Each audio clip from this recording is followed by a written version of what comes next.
Hello, everyone.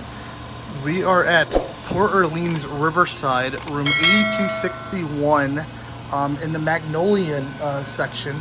Apparently, we did get a river view room. We did have a train in the way, but right outside, you can see the river. Not bad. Right over the bridge right here is the main pool and everything, so it is a short distance. But let's check out this room.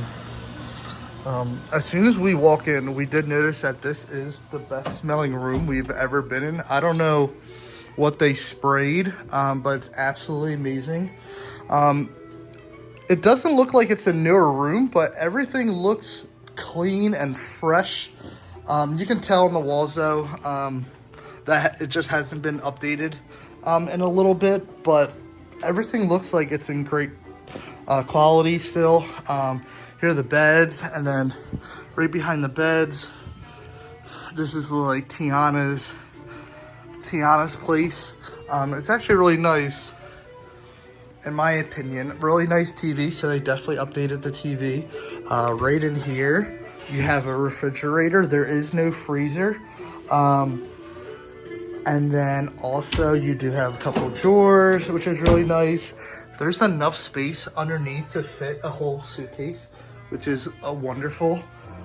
There's also 2 USBs and 2 outlets, so that's also a plus. Also another great photo of the riverboat. You got like a coat hanger. This is the updated thermostat.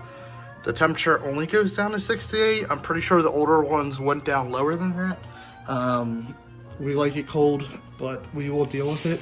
The curtain's really cool. So it's actually Tiana. I thought that was a cool touch.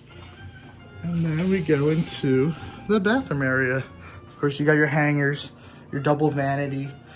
You got your blow dryer, your towels, your makeup mirror. Really huge mirror, as you can see here. You have extra pillows and blankets, which is nice. Pretty cool curtain for the bathroom. It's just an average bathroom. You do have the tub, and seems like a updated shower head. It's a pretty big shower head actually. Everything looks really clean now. Like, I'm like really impressed of how everything looks. This might be an updated room, but like I said, just the fact that the walls were already nicked up a good bit, it didn't seem like it was. But this is a really nice room. Our room did not include the pull down children's bed. Usually there's one in this area right here underneath the TV that you can pull down for a 5th sleeper. We did not get that room. But yeah, this is our room. I hope you guys enjoy. See you guys next time.